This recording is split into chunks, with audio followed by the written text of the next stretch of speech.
Hello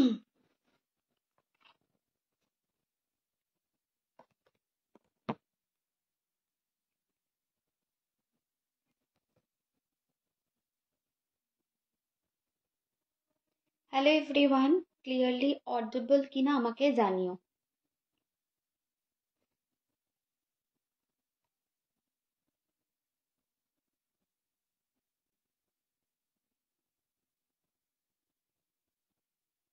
শোনা যাচ্ছে কিনা স্পষ্টভাবে একটু জানিও, হ্যাঁ।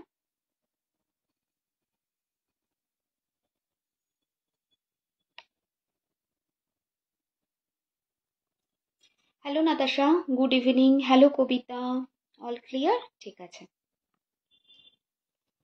ভালো আছি। সুদেশনা, কাল থেকে কাজে ব্যাক করব, বেটার আছি। আহ, কেমন আছো? ভালো আছি, ভালো আছি, আগের থেকে মাছ বেটার আছি, কাল থেকে কাজে ব্যাক করব।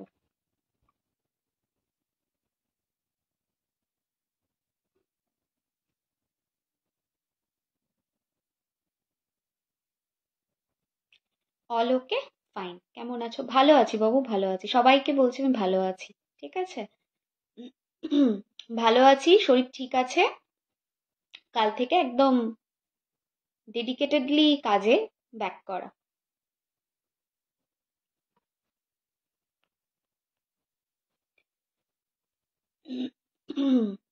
থ্যাংক ইউ, সবাই একটু জয়েন করে যাও। আজকে নিউমারোলজির নাম্বার 9 বলবো, এবং তারপর নাম্বার 1, নাম্বার 2, নাম্বার 3 এদের রিমেডিয়াল পার্টটাও কভার করব। দেখা যাক কতটা কভার করতে পারি। এবং তার সঙ্গে সঙ্গে নেক্সট ইয়ারের কিছু জেনারেল রিমেডিও বলবো, মানে নাম্বার হিসাবে না, জেনারেলি আমাদের কিভাবে কি মেনটেন করা উচিত নাম্বার 9-এর ইয়ারে, মানে 2025-এ। ওকে, সবাইকে রিকোয়েস্ট করবো লাইভটা একটু কাইন্ডলি শেয়ার করে দিও। ঠিক আছে, আচ্ছা, আগে কি নাম্বার 9টা বলে নিই, বলে নিয়ে তারপর জেনারেল রিমেডিতে আসি। চলো, so let start the live. First যেটা বলার, যারা যে কোনো মাসের 9 তারিখ বা 18 তারিখ বা 27 তারিখে জন্মগ্রহণ করেছে, এই প্রেডিকশনটা তাদের জন্য। তো তাদের জন্য এবার এদের হচ্ছে অধিপতি মঙ্গল। ঠিক আছে, এদের অধিপতি হচ্ছে মঙ্গল। একে তো এদের অধিপতি মঙ্গল, আবার নেক্সট ইয়ার মঙ্গলেরই বছর। তো এটার কি এফেক্ট পড়বে মঙ্গলের জাতক জাতিকাদের মঙ্গলের বছরে?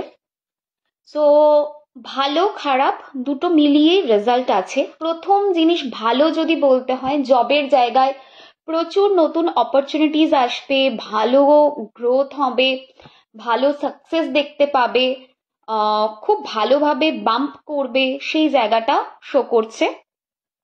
এবং নাম্বার 9 বা 18-তে বা 27-এ যারা জন্মগ্রহণ করেছে, এদের না রাগটা একটু বেশি, কিন্তু ইন্টেনশন এদের খুব পিওর থাকে। এরা খুব ভালো মানুষ হয়, কিন্তু ওই সমস্যা একটাই যে রাগটা থাকে। ঠিক আছে, তো নেক্সট ইয়ারের ক্ষেত্রে যেটা দেখা যাবে সেটা হচ্ছে এদের রাগটা বাড়বে। স্বাভাবিক ব্যাপার, মঙ্গলের জাতক জাতিকা, মঙ্গলের বছর, স্বাভাবিকভাবেই রাগটা বাড়বে।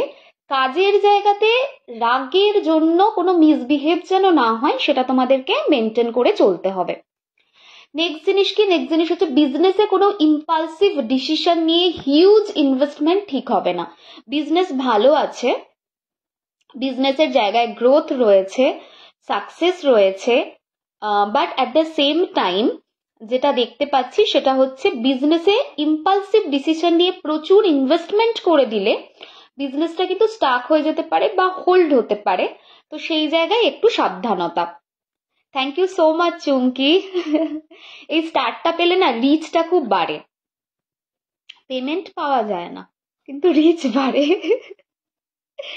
আচ্ছা, নেক্সট জিনিস কি, নেক্সট জিনিস হচ্ছে সামনের বছর যারা 9 তারিখ, 18-তে এবং 27-এ জন্মগ্রহণ করেছো, তারা কাইন্ডলি সামনের বছর একটু সাবধানতা মেনটেন করবে, মানে ভেহিকল থেকে, বাহন থেকে। হ্যাঁ, বেশ অ্যাক্সিডেন্টের জায়গা কিন্তু রয়েছে, সো কেয়ারফুল ভাবে হ্যান্ডেল করতে হবে। Muscle cramp, muscle pen, PCOD, period, gynae problem, BP এবং হার্ট, এই রিলেটেড এরিয়াতে নেক্সট ইয়ার ভোগান্তি আসবে। ফিনান্সের কনটেক্সটে নেক্সট ইয়ারটা বেশ ভালো বছর হতে যাচ্ছে, জবের কনটেক্সটে নেক্সট ইয়ারটা বেশ ভালো বছর হতে যাচ্ছে, বিজনেসও ভালো হবে যদি ইম্পালসিভ ডিসিশন না নেওয়া হয়। আর কি, রিলেশনশিপ ভোগান্তি দেবে এই জায়গাটায়, ঠিক আছে? সো রিলেশনশিপের জায়গায় একটু সাবধানতা মেনটেন করবে, ছোট ছোট জিনিসকে ধরে রাখবে না, তাহলে কিন্তু বাড়িতে সমস্যা ঝগড়াঝাটির একটা বাতাবরণ তৈরি হবে। সুতরাং এই জায়গাটাতে একটু সাবধানতা মেনটেন করো, ঠিক আছে? তো এইটা হলো ব্যাপার। এবার নেক্সট কি, পড়াশোনা। পড়াশোনার জন্য ভীষণ ভালো বছর, নতুন উদ্যমের সাথে পড়াশোনা করবে। যদি অনেক দিন ধরে তোমরা কোনো কিছুর জন্য ওয়েট করছিলে, কোনো কিছুর জন্য, কোনো এক্সাম, কম্পিটিটিভ এক্সামের জন্য, এবছর তোমাদের জন্য ভালো হবে। সুতরাং সেই দৃষ্টিকোণ থেকে এই বছরটা বেশ ভালো বছর। একটা কনসিস্টেন্সি থাকবে। হায়ার এডুকেশনের জন্য যদি ওয়েট করছিলে, তাহলে সেই হায়ার এডুকেশনটাও কিন্তু হবে, ঠিক আছে? সো ক্লিয়ার এখানটা? একবার আমাকে জানাও ক্লিয়ার কিনা। 9এরই প্রেডিকশন চলছে পুবালি, এই মাত্র শেষ হলো, এবারে রিমেডিয়াল পার্টে যাব। হেলথের কনটেক্সটে বললাম তো যে একটু ভোগান্তি রয়েছে, BP, heart, muscle cramp, PCOD, gynae, এগুলোতে একটু সাবধানতা, পিরিয়ডস এই রিলেটেড এরিয়াতে সাবধানতা মেনটেন করে চলতে হবে। ক্লিয়ার? ওকে। সো নেক্সট হচ্ছে রিমেডিয়াল পার্ট। রিমেডিয়াল পার্টে যেটা বলবো সেটা হলো যে প্রথম জিনিস যেটা, রাম নাম জপ তোমাদের জন্য মাত্রাতিরিক্ত ভালো রেজাল্ট দেবে এই বছরে, এটা হলো ফার্স্ট। সেকেন্ড জিনিস কি, সেকেন্ড জিনিস হচ্ছে এর পাশাপাশি তোমরা আরেকটা ছোট্ট জিনিস শুরু করবে, 2025কে পুরোটা না লিখে শুধু 25 লিখবে, তাহলে এক্সট্রিমলি ভালো রেজাল্ট পাবে। বেশি রিমেডি এখন বলছি না, কারণ রিমেডিয়াল পার্টটা তো আবার শুরু হবে, সেখানে 1 থেকে 9 পুরো রিমেডিয়াল পার্টটা আমি বলবো।